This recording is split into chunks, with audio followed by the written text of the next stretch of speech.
اسی کے تحت سیدنا عبداللہ بن عباس رضی اللہ تعالی عنہما نے قرآن کریم کی جو آیت ہے سورۃ الشعراء کی وَتَقَلُّبَكَ فِي السَّاجِدِينَ، کہ ہم جو ہے وہ آپ کو ساجدین کے اندر پلٹتے ہوئے دیکھ رہے ہیں، یعنی اس آیت کے تحت یہ بیان کیا سیدنا عبداللہ بن عباس رضی اللہ تعالی عنہما نے کہ اس آیت کا مطلب یہ ہے کہ نبی کریم صلی اللہ تعالی علیہ وآلہ وسلم جو ہے وہ حضرت آدم علیہ السلام سے لے کر اپنے والد گرامی تک پاک ذاتوں کے ذریعے یہ منتقل ہوتے رہے ہیں۔ یہ آپ علیہ السلام کے آباء و اجداد کے اندر کثیر انبیاء کرام علیہ السلام گزرے، ابراہیم علیہ السلام، اسماعیل علیہ السلام، ان سے پہلے جو ہے وہ انبیاء کرام علیہ السلام، اور اس کے بعد جتنے بھی آپ کے آباء و اجداد آتے رہے وہ سارے کے سارے پاکیزہ، طیب و طاہر تھے، جس کی تفصیل پچھلی دفعہ بھی ہم نے بیان کی تھی۔ دوسری قرات جو اس کی ہے وہ ہے انفسکم، انفسکم قرات شاذہ ہے، انفسکم یعنی فا کے اوپر یہ فتحہ یعنی زبر کا پڑھنا، انفسکم۔ یہ قرات جو ہے اس کو اگرچہ کہ قرات شاذہ قرار دیا گیا، یعنی وہ قرات کے جو مشہور نہیں ہیں، لیکن یہ ایک معتبر قراتوں میں سے قرات ہے کہ جس کو اجلہ صحابہ کرام علیہم رضوان نے روایت کیا ہے۔ خود نبی کریم صلی اللہ تعالیٰ علیہ وسلم کا اس آیت کو انفسکم پڑھنا ثابت ہے۔ اولاً انفسکم کے جو معنی ہیں وہ یہ بنیں گے کہ جیسا کہ آپ جانتے ہیں کہ انفس یہ اس میں تفضیل کا صیغہ بنے گا۔ اس میں تفضیل کا مطلب یہ کہ دوسروں کے مقابلے میں جس کے اندر زیادتی پائی جائے، دوسروں کے مقابلے میں جس کے اندر جو ہے وہ فضیلت پائی جائے، اس میں تفضیل اس کو کہتے ہیں، ٹھیک ہے۔ تو انفسکم کا مطلب یہ ہوا کہ تم میں سے جو سب سے نفیس ہستی ہے، تم میں سے جو سب سے نفیس ہستی، سب سے اعلیٰ، سب سے پیاری ہستی جو ہے وہ تمہارے درمیان رسول بن کے تشریف لے آئی ہے۔ انفسکم، تمہارے درمیان میں سے، تمہارے پاس ہی جو تم میں سے سب سے اعلیٰ و عرفہ، سب سے اچھے اخلاق والی، سب سے اعلیٰ اخلاق والی، یہ تمہارے درمیان رسول بن کے تشریف لے کر آئی ہیں۔ تو یہ پوری کتاب کا موضوع ہی گویا کہ یہی ہے، انفسکم۔ یعنی قاضی ایاز مالکی رحمۃ اللہ تعالی علیہ جس بات کو ہمارے دل کے اندر راسخ کرنا چاہ رہے ہیں وہ سمجھ لیں کہ بنیادی موضوع یہ ہے، انفسکم، کہ نبی کریم صلی اللہ تعالیٰ علیہ وآلہ وسلم کی ذات گرامی یہ تم لوگوں میں سب سے اعلیٰ و عرفہ ہے۔ اس بات کو اگر ذہن نشین کر لیا جائے گا تو خود بخود جو ہے نبی کریم صلی اللہ علیہ وسلم کی محبت ہمارے دل کے اندر بڑھتی چلی جائے گی۔ جب دل کے اندر محبت بڑھتی چلی جائے گی، آپ کی شان و عظمت ہمارے سامنے واضح ہوتی چلی جائے گی، تو خود بخود آپ کے جو حقوق ہیں اس کو ادا کرنے کا شعور ہمارے درمیان یہ پیدا ہوتا چلا جائے گا۔ انفسکم، اس کو جو روایت کیا ہے یہ صحابہ کرام علیہم رضوان میں سے سیدہ کائنات حضرت سیدتنا خاتون جنت فاطمہ الزہرا رضی اللہ تعالی عنہا نے اس کو روایت کیا ہے، اور حضرت سیدتنا عائشہ صدیقہ طیبہ رضی اللہ تعالی عنہا نے اس قرات کو روایت کیا ہے، اور مستدرک حاکم کے اندر یہ موجود ہے، جیسا کہ علامہ جلال الدین سیوطی شافعی رحمۃ اللہ تعالی علیہ نے مناہل الصفا کے اندر لکھا کہ خود سیدنا عبداللہ بن عباس رضی اللہ تعالی عنہما نے اس قرات کو نبی کریم صلی اللہ تعالی علیہ وسلم سے سنا۔ یعنی جس طریقے سے نبی کریم صلی اللہ علیہ وسلم نے اس کی تفسیر کی، اس سے یہ بات معلوم ہوتی ہے کہ نبی کریم صلی اللہ تعالی علیہ وسلم اس کو انفسکم پڑھا آپ نے۔ صحیح یہ ہے کہ یہ انفسکم ہے، زیادہ تر قراتیں اسی پر ہیں، مشہور قراتیں اسی پر ہیں، لیکن یہ کہ اس کا پڑھنا بھی یہ ثابت ہے۔ اسی طرح تابعین میں سے مشہور بزرگ ہیں حضرت سیدنا اکرمہ رضی اللہ تعالی عنہ جو حضرت عبداللہ بن عباس رضی اللہ تعالی عنہ کے شاگرد ہیں، اسی طرح امام زہری ہیں، انہوں نے اس کے علاوہ دیگر بزرگوں نے اس قرات کو اختیار کیا اور اس کو پڑھا انفسکم۔ تو یہ قرات شاذہ ہے، اور قرات شاذہ جو ہے اس کو تلاوت کرنا تو ممنوع ہوتا ہے کہ اس کو قرآن پاک کی بطور تلاوت ہم نماز کے اندر نہیں پڑھ سکتے کہ کوئی قرآن پاک کے اندر لقد جاءکم رسول من انفسکم پڑھنا چاہے تو یہ اس کو اجازت نہیں ہے، وہ انفسکم پڑھے گا۔ لیکن اگر اس کو ہم بطور تفسیر لینا چاہیں تو یہ خبر واحد کی طرح ہے،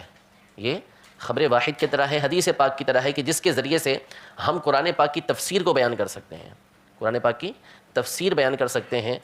تو یہ جو انفسکم ہے یہ ہمارے سامنے اس آیت کا معنی اور واضح کرتی ہے، اس آیت کا معنی اور واضح کرتی ہے، جیسا کہ ہم انفسکم کی تفسیر کے اندر پڑھ کے آئے، سن کر آئے کہ اس کا معنی اور مقصد کیا تھا، یہ بتانا تھا کہ حضور علیہ الصلوۃ والسلام کی سیرت طیبہ تمہارے سامنے واضح ہے، بین ہے کہ کتنی اعلیٰ سیرت ہے ان کی، کتنے اعلیٰ اخلاق ہیں ان کے، اور یہی مطلب انفسکم کا بتانا ہے۔ انفسکم اس کو اور واضح کر دیتا ہے، اس میں ہمیں تفسیر کی حاجت پڑتی ہے، اور انفسکم سے ہمارے سامنے بات بالکل واضح ہو جاتی ہے کہ یہ وہ رسول ہیں جو تم میں سب سے اعلیٰ و عرفہ سیرت والے ہیں۔ انفسکم میں ہم تفسیر کرتے ہیں، لیکن انفسکم کا لفظ کیا کرے گا؟ خود ہی اس بات کو واضح کر دے گا کہ حضور علیہ الصلوۃ والسلام کی ذات گرامی یہ تمہارے درمیان سب سے اعلیٰ اور عرفہ موجود ہے، ٹھیک ہے۔ آگے ارشاد فرمایا اس آیت کے اندر کہ عزیز علیہ ما عنتم، عزیز علیہ ما عنتم، گرا گزرتا ہے، بھاری پڑتا ہے ان پر تمہارا مشقت میں پڑھنا، یعنی تم مشقت کے اندر پڑھو، گرا ان کے اوپر گزرتا ہے، بھاری ان کے اوپر گزرتا ہے۔ عزیز علیہ ما عنتم، اس میں بعض علماء نے عزیز کے اوپر وقف کیا ہے، تفسیر روح البیان وغیرہ کے اندر یہ بات بیان کی کہ علماء میں سے بعض نے عزیز ان پر وقف کیا ہے اور علیہ ما عنتم کو علیحدہ جملہ بنایا ہے۔ اب اگر عزیز ان پہ وقف کر دیں، رک جائیں، تو یہ رسول کی علیحدہ سے ایک صفت بنے گی۔ عزیز کے دو معنی ہوتے ہیں، ایک تو عزیز کا معنی ہوتا ہے غالب، جو دوسروں پر غالب ہو، جیسے عمومی طور پر اللہ تبارک و تعالیٰ کے لیے جو عزیز کا لفظ استعمال ہوتا ہے کہ وہ العزیز الحکیم، تو یہ عزیز کا وہاں پر معنی غالب، بندوں کے اوپر غالب، جس کو غلبہ حاصل ہو، قہر و تسلط حاصل ہو۔ تو نبی کریم صلی اللہ تعالیٰ علیہ وآلہ وسلم بھی لوگوں پر غالب ہیں، مخلوق کے اوپر غالب ہیں،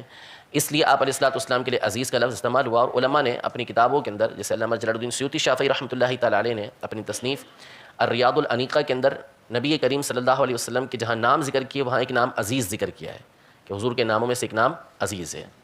اور عزیز کا دوسرا معنی ہوتا ہے عزت والا، جس کو عزت و شرف حاصل ہو۔ تو جب اس معنی کو سامنے رکھیں گے تو مطلب یہ ہوگا کہ وہ رسول ہیں کہ جو عزت والے ہیں، بلندی عزت رکھتے ہیں۔ تو قرآن پاک میں یہ بات بھی موجود ہے کہ وَلِلَّهِ الْعِزَّةُ وَلِرَسُولِهِ، کہ عزت ساری کی ساری اللہ اور اس کے رسول کے لیے ہے۔ تو عزیز ان کا ایک مطلب یہ ہے کہ عزیز یہ الگ سے پڑھیں گے، اور معنی یہ بنے گا کہ وہ رسول غالب ہیں دوسروں کے اوپر، یا وہ رسول جو ہے عزت و عظمت والے ہیں۔ لیکن اکثر جو پڑھا گیا ہے وہ اس کو یہی پڑھا گیا ہے عزیز علیہ ما عنتم، کہ تمہارا مشقت کے اندر پڑھنا ان کو بھاری پڑتا ہے، یعنی تمہیں تکلیف پہنچتی ہے، تمہیں کانٹا چبھتا ہے تو تکلیف ان کو پہنچتی ہے، اتنے حساس ہیں، اتنے تمہارے بارے میں یہ احساس رکھنے والے ہیں کہ تکلیف تمہیں پہنچتی ہے اور گرا ان کے اوپر گزرتا ہے، یہ بھی اس تکلیف کو محسوس کرتے ہیں۔ حریص علیکم، تمہارے اوپر حریص ہیں، یعنی تمہاری اصلاح کے لیے حریص ہیں۔ یہ اس آیت کے اندر علماء نے فرمایا کہ یہ سب کو شامل ہے، سب کو شامل ہے، چاہے وہ مسلمان ہو چاہے وہ کفار ہوں، سب کے لیے حریص ہیں۔ یعنی کیا حریص ہیں؟ کفار کے لیے اس اعتبار سے حریص ہیں کہ اس بات کی تمنا کرتے ہیں کہ کفار جو ہے وہ ایمان لے کر آ جائیں، کفار ایمان لے کر آ جائیں، اور مسلمانوں کے لیے اس بات پر حریص ہیں کہ مسلمان جو ہے وہ ہدایت کے راستے پر ثابت قدم رہیں اور ثابت قدم رہتے ہوئے جنت کے اندر داخل ہو جائیں۔ دونوں کے لیے قرآن پاک کے اندر مختلف مقامات پر اللہ تبارک و تعالی نے نبی کریم صلی اللہ تعالیٰ علیہ وسلم کی اس حرص کا، یعنی لوگوں کے لیے حرص کا ذکر کیا ہے کہ کس طرح نبی کریم صلی اللہ تعالیٰ علیہ وآلہ وسلم جو ہے وہ اس بات کی خواہش رکھتے تھے کہ لوگ جو ہے اسلام لے کر آئیں۔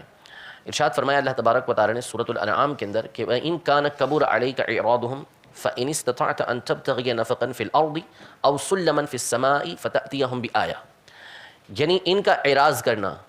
کفار کا آپ سے اعراض کرنا، آپ سے منہ پھیرنا، دین سے منہ پھیرنا، یہ آپ پر بھاری ہوا،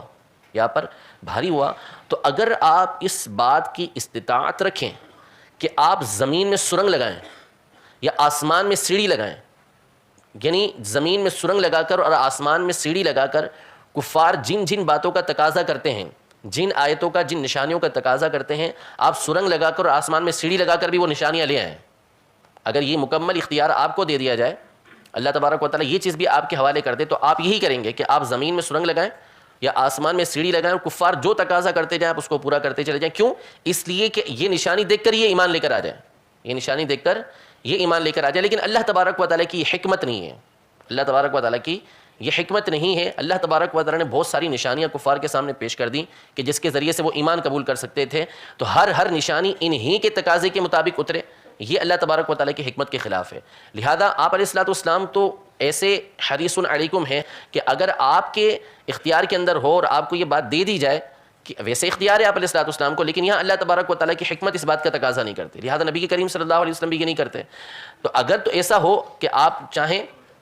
کہ سرنگ لگائیں زمین کے اندر اور وہاں سے کوئی نشانی لا سکیں، یا آسمان میں سیڑھی لگائیں وہاں سے نشانی لا سکیں، تو لا کے کفار کو آپ دکھا دیں گے، لیکن اللہ تبارک و تعالیٰ اس طرح نہیں چاہتا۔ تو یہ نبی کریم صلی اللہ تعالیٰ علیہ وسلم کی کمال محبت اور اسلام لانے کی جو لوگوں کی خواہش تھی کہ لوگ اسلام لے کر آ جائیں، اس کے اوپر دلالت کرتی ہے کہ کسی بھی طریقے سے لوگ اسلام لے کر آئیں۔ اور صحابہ کرام علیہم رضوان یا دیگر لوگ جو ہیں صحابہ کرام علیہم رضوان کے علاوہ، ان کے لیے حضور علیہ الصلوۃ والسلام کی حرص کیسی تھی، کس طریقے سے نبی کریم صلی اللہ تعالیٰ علیہ وسلم ان کے راہ ہدایت پر مستقیم رہنے کی خواہش رکھتے تھے کہ آپ خود ارشاد فرماتے ہیں کہ آپ کا ایک لقب جو ہے وہ آخذ بالحجزات ہے، آخذ بالحجزات، یہ نبی کریم صلی اللہ تعالیٰ علیہ وسلم کے اسماء گرامی میں سے ایک نام جو ہے وہ علماء نے ذکر کیا ہے، آخذ بالحجزات۔ حجز کہتے ہیں کہ یہ جو کمر بند ہمارا ہوتا ہے اس کو حجز کہتے ہیں، اس کی جمع حجزات ہے۔ آخذ مانے پکڑنے والا، یعنی آخذ بالحجزات کمر بند کے ذریعے پکڑنے والا۔ اس کی وجہ یہ بیان کی گئی حدیث پاک کے اندر کہ حضور علیہ الصلوۃ والسلام کو یہ نام کیوں دیا گیا۔ نبی کریم صلی اللہ علیہ وسلم فرماتے ہیں میری اور تمہاری مثال، میری اور تمہاری مثال ایسے ہے جیسے پروانے ہیں کہ جو آگ میں گرا چاہتے ہیں، پروانے ہیں آگ میں گرا چاہتے ہیں، اور میں تمہارے کمر بند پکڑ پکڑ کے تمہیں اس آگ سے کھینچ رہا ہوں۔ یعنی تم چاہتے ہو کہ تم جو ہے وہ آگ کے اندر گر جاؤ، لیکن میری رحمت ایسی ہے، میری خواہش ایسی ہے، تمہارے دین پر مستقیم رہنے کی خواہش ایسی ہے کہ پکڑ پکڑ کے میں تمہیں کھینچ رہا ہوں۔ اسی طرح قرآن پاک کی ایک آیت کا جو مفہوم و خلاصہ نکلتا ہے اس پہ غور کیا جائے کہ نبی کریم صلی اللہ تعالیٰ علیہ وسلم کی ذات گرامی یہ کس طریقے سے آگ سے بچانے والی ہے، کس طریقے سے لوگوں کو آگ سے دور کرنے والی ہے۔ قرآن پاک میں اللہ تبارک و تعالیٰ نے ارشاد فرمایا کہ وَاذْكُرُوا نِعْمَةَ اللَّهِ عَلَيْكُمْ، اللہ کی نعمت کو یاد کرو، اذ کنتم اعداء، جب تم آپس میں دشمن تھے، فألف بین قلوبکم، اللہ تبارک و تعالیٰ نے تمہارے دلوں کے درمیان کیا کر دی، الفت پیدا کر دی، تمہارے دلوں کے درمیان الفت پیدا کر دی، فاصبحتم بنعمتہ اخوانا، تو تم اللہ کی اس نعمت کی وجہ سے کیا ہو گئے، بھائی بھائی ہو گئے۔ یعنی وہ کون سی نعمت تھی کہ جس کی وجہ سے وہ بھائی بھائی ہوئے؟ وہ نبی کریم صلی اللہ علیہ وسلم کی ذات گرامی ہی تھی نا، کہ جو اسلام لے کر آئی، اور آپ کی تعلیمات کی وجہ سے، آپ کی محبت کی وجہ سے وہ افراد کے جو آپس میں سخت دشمن تھے، لیکن حضور علیہ الصلوۃ والسلام کی محبت کی وجہ سے، آپ کی خوش اخلاقی کی وجہ سے، خوش گفتاری کی وجہ سے یہ کیا ہو گیا، آپس میں بھائی بھائی ہو گئے۔ وَكُنْتُمْ عَلَى شَفَا حُفْرَةٍ مِّنَ النَّارِ، اور تم لوگ آگ کے گڑھے کے کنارے پر کھڑے ہوئے تھے، فَأَنْقَذَكُم مِّنْهَا، اللہ تبارک و تعالیٰ نے تم کو اس سے بچا لیا۔ کیسے بچایا؟ حضور علیہ الصلوۃ والسلام کی ذات گرامی کی وجہ سے کہ آپ نے مستقل جو ہے ان لوگوں کو تعلیم دی، آپ نے مستقل ان لوگوں کو سکھایا، تبلیغ کی ان کو۔ نتیجہ یہ نکلا کہ وہ افراد کے جو جہنم کے کنارے پر کھڑے ہوئے تھے، نبی کریم صلی اللہ تعالیٰ علیہ وسلم ان کو کھینچتے ہوئے یہ پیچھے لے کر آ گیا۔ تو یہ ہے آخذ بالحجزات، کہ لوگ تو چاہتے ہیں کہ اپنے اعمال کی وجہ سے جہنم میں جا گریں، لیکن نبی کریم صلی اللہ تعالیٰ علیہ وسلم کی رحمت اس بات کا نہیں تقاضا کرتی، آپ علیہ الصلوۃ والسلام کی رحمت اس بات کو گوارا نہیں کرتی، لہذا لوگوں سے زیادہ جو ہے ان سے محبت کرتے ہوئے ان کو جہنم سے کھینچنے کے لیے لگے ہوئے ہیں۔ ٹھیک ہے، حریص علیکم، تم پر حریص ہیں۔ یہاں دو باتیں، ایک بات قابل غور ہے کہ جیسا کہ یہ فرمایا عزیز علیہ ما عنتم،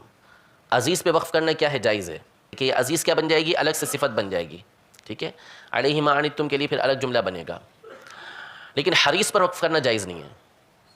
مفتی وقار الدین صاحب رحمۃ اللہ تعالیٰ علیہ نے وقار الفتاویٰ کے اندر یہ لکھا ہے کہ حریص پر وقف کرنا یہ جائز نہیں ہے، کیونکہ حرص یہ ایک اچھی صفت نہیں ہے، مطلق جب بولی جائے تو اچھی صفت نہیں ہے، عام طور پہ اس کا استعمال یہ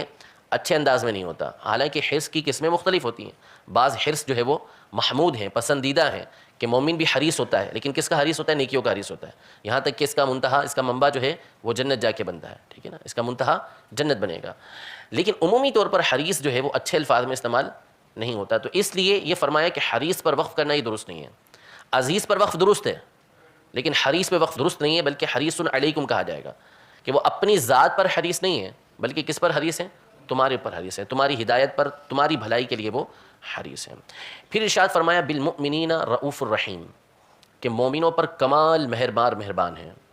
حد درجہ مہربان ہے۔ یہ ترقی پر ترقی ہے کہ پہلے سب کے لیے فرمایا کہ حریص علیکم عزیز علیہ ما عنتم،